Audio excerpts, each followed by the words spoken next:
Hi, it's Vias Tarot. Okay, so Pisces.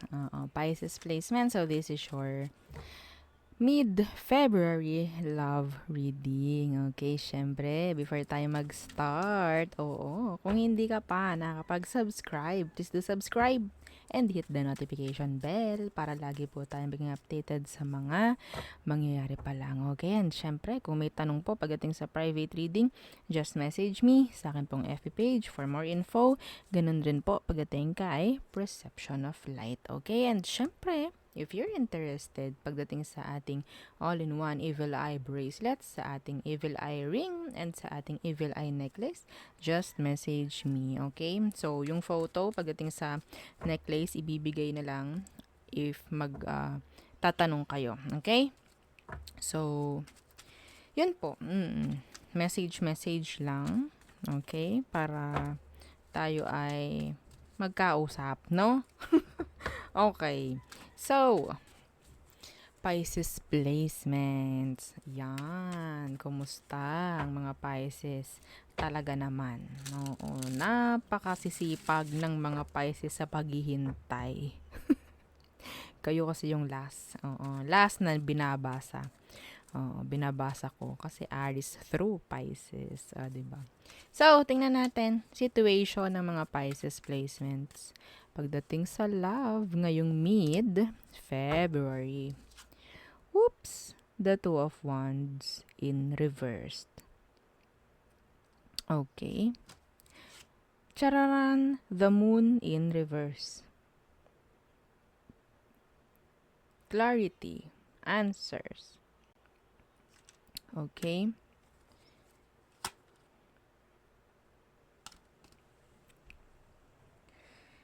Sadness. Ang nakukuha ko ngayon sa sitwasyon.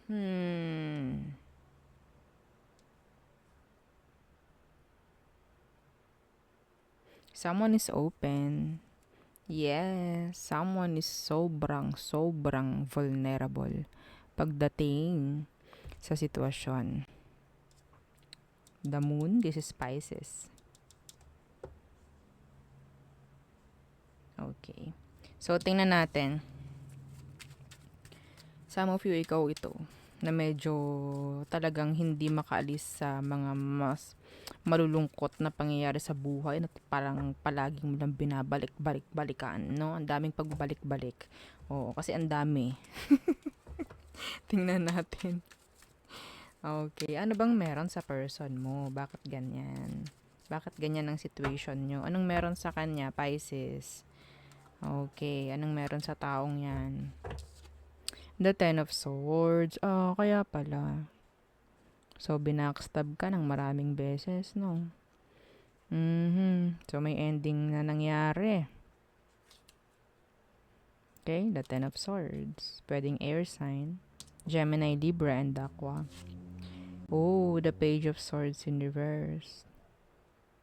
Ito yung taong nakikita mo, every time, ito specific, every time na maririnig mo yung pangalan, talaga namang, parang gusto mo nilang mabingi. Ayaw mo na lang marinig. Oo. Ayaw mo yung parang maririnig mo lang yung pangalan niya, makikita mo lang yung picture niya. Ayaw na ayaw mo. Ayaw na ayaw mo. So, sino to? Pisces. Comment down below. De joke lang. Comment down below daw. Yes. Ay, oo. Ibinigay mo lahat. The Queen of Coins. Binigay mo lahat dito.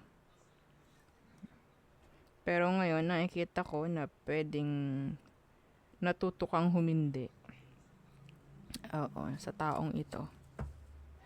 Pero you're still sabihin natin nasa energy ka pa rin na meron ka pa rin sadness. Some of you, there's revenge. Okay? Pagdating sa kanya. You're seeing this person na talagang hindi mo mapapagkatiwalaan. Lagi kang may hahanapin. Ang dami mong tanong. Nagtatanong ka rin sa sarili mo bakit niya nagawa yun sa'yo. Ay! Bakit niya nagawa yun sa akin? Eh, lahat naman ginawa ko na. O, diba? Oo. Okay. Some of them, talagang immature and pwedeng mas bata sa'yo. Okay? Ano ba yung totoong emosyon nito sa'yo? So, ngayon, kung magkarelasyon kayo nito, okay, patuloy patuloy pa rin. May trust issue dito, gawa pa rin ng gawa ito ng hindi maganda sa'yo, pang backstab, ganyan, gumagawa ng hindi tama behind you, okay? Yung iba nga is, pwedeng alam mo na may ginagawang mali, pero patuloy pa rin to, okay? A living nightmare. Okay? Oo. Yung nakikita ko sa taong to. Pero, kung may separation naman dito, marami ka pa rin tanong pagdating sa kanya. Yun nga bakit niya nagawa yun sa akin? O, diba? Emosyon, tingnan natin. Anong emosyon nito sa'yo, Pisces? Ang lakas ng air sign. Okay. The Devil. Oh. Pagdating sa emosyon, hello. Why the Devil? The Nine of Cups Universe. Yes. Masyado kang nag-give sa situation. That is why ganito yung emosyon nila sa inyo ngayon. Okay? Pero, yun nga, kung iniwanan mo to, nilayuan mo, ngayon, nagkakaroon sila ng parang regrets. Now, they're stalking you. They are stalking you. Parang ngayon, napapagtanto niya lahat ng ginawa niyang kamalian sa iyo. Ha? Ang nakikita ko, ikaw yung kanilang wish fulfillment sana, pero naging unfulfilled. Yes. O, diba? Lalo na nga kung may separation. Okay? So, maybe, talagang nilayuan mo, hindi mo kinakausap to, some of you, binlock mo pa. Okay? Yeah. Iba sa inyo, kayo ang ginost ng taong ito. Okay? Ginost kayo ng taong to. So, sa mga nag-ghost dyan, ng taong ito, ang advice ko sa inyo is, hayaan nyo na. Okay? Hayaan nyo na magkaroon ng magandang, ang tawag dyan. Kasi nakahimlay na siya eh. Diba? Nakahimlay na kasi kaya ka nga ginost. Hayaan mo na siya mag-rest in peace. Sa totoo lang. Diba? Ghost na siya. Hayaan mo na siya. No? Oh my God. Diyos ko. So, syempre, para lang hindi maging masyadong mabigat yung reading, no? Yeah. Masyadong mabigat to. Pisces. Diba? Let them, be in peace. Ghost ka ha. Be in peace. Diba? Next action. Okay, the Two of Swords in reverse. Oops. The Three of Wands. Ay! Umaasa ito. Umaasa to ngayon. Open yung option. Open yung kanilang door for you. And they're like waiting na ikaw yung gumawa ng way or makipag-ayos kung ano man. Okay, wag mong gagawin, please. Kasi ginawa mo na lahat before. And masyado ka lang naubos. No, wala na. Wala na. Meron pa po, Miss P. Oh, no, no, no, no. Wala na. Okay? Oo, wala na. Guni-guni mo na lang yun. Oo, wala na. Inubos mo na noon. Talaga may pagpipilit dito, no? Hindi po, meron pa po kahit wala na. Wala. Okay? Wala. Yung natitirang yun, ibigay mo na sa sarili mo, ha? Yun na yun. Ibigay mo sa sarili mo. Yung love, ibigay mo na sa sarili mo. Okay? So, ano bang magiging outcome?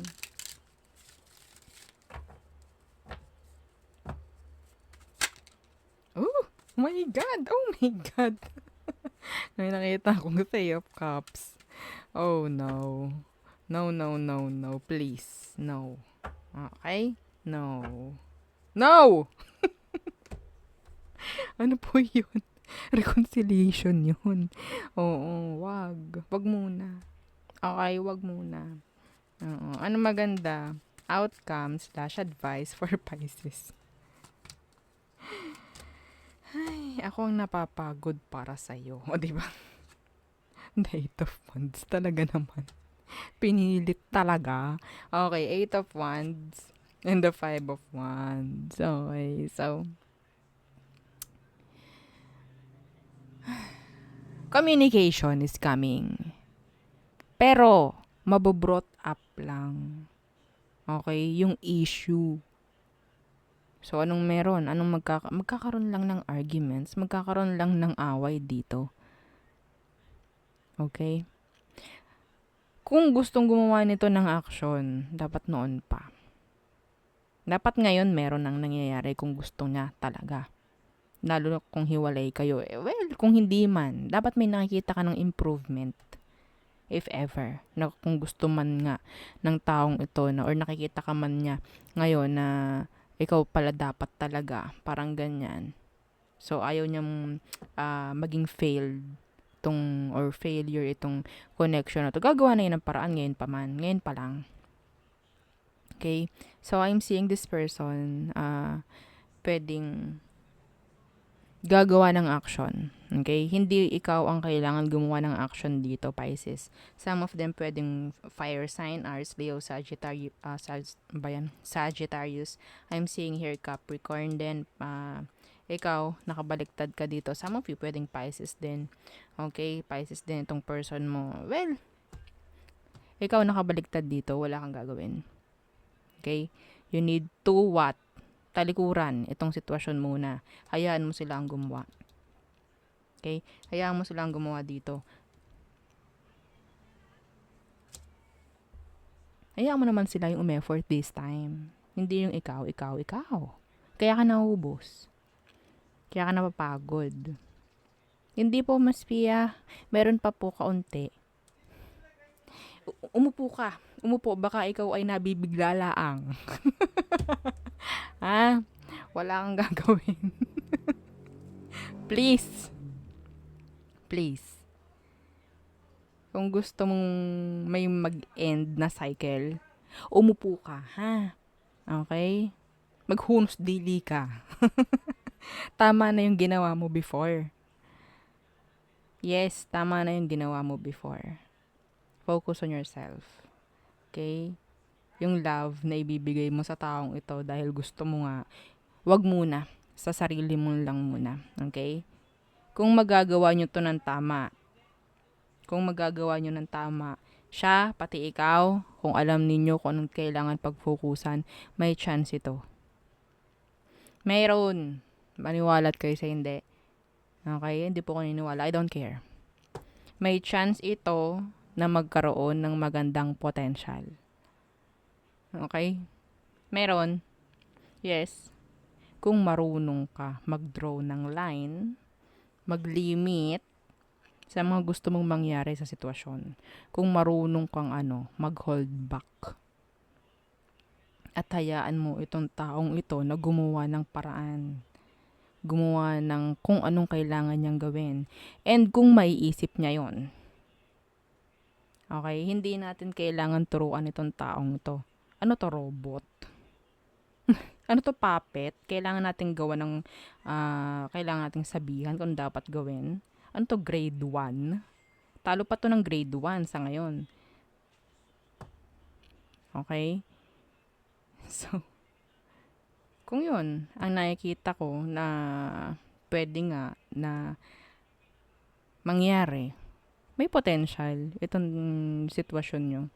So, yung iba naman, ayoko na po, then that's good. Focus on yourself. On your career. Okay? Stability mo. The Ace of Pentacles. a new beginning. In general. Okay? Yeah, just be the king of swords. Mababae, mapalalaki.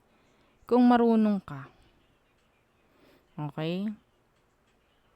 Minsan, yun nga, yung isip, yung utak,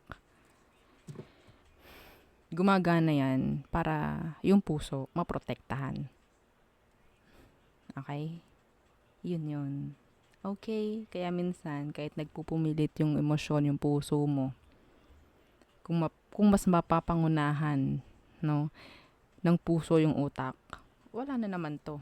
Pero kapag ikaw yung taong alam mo kung anong dapat at utak ang pinipili mo, kahit mahirap masakit, poprotektahan yan yung puso mo. Okay? So, para hindi ka masaktan, syempre. Yeah. So, yun, nakikita ko. Okay. So, tayo tumungo na sa all signs. Okay. All signs for you, Aries placement. Pisces placement. Some of you pwedeng person may isang Aries. Yes. Yung mga Aries dyan na pwedeng may mga naghihintay na. Kasi kasunod na nito ulit is Aries. Okay. Aries through Pisces. Okay. Don't forget to like, share, and subscribe. Okay. Don't forget. Thank you. Okay. Aries, they're open. Taurus, they want to communicate.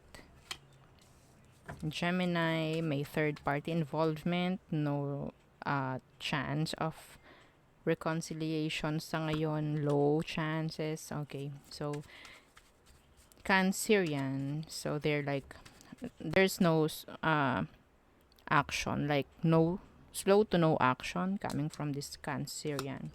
Okay, Leo, some of you meron ditong third party involved. Okay, Virgo, they want to make effort, they want to focus kung anong kailangan pag-focusan sa inyo ngayon. Libra, they feel ignored or like they felt like napapag-iwanan. Okay? Some of them, they're sad, thinking of you. Okay? Lalo na kung walang reconciliation na nangyayari. So, ano na to? Scorpio, they're being secretive. May mga pagtatago siya. They're being sneaky, deceptive. Okay. Sagittarius, they want to take action. Like fast action, fast movement or communication, like that. Capricorns, so parang hindi na niya totally nararamdaman yung connection with you. Okay? Like, bumababa na, parang ganyan. Nagiging weak na. Aquarius, a lot of drama. Okay? Some of them, minsan naiisip nila na mag-reach out or, yeah, pero nandyan yung issue eh. So, may pagdadalawang isip, parang ganyan. Pisces, okay, so they need to heal, okay? Some of them, hindi na sila ganun ka-hopeful pagdating sa situation ninyo. Okay? So, yun ang aking reading for you, Pisces placements. Again, don't forget to like, share, and subscribe. And follow our FB page. Thank you. Bye.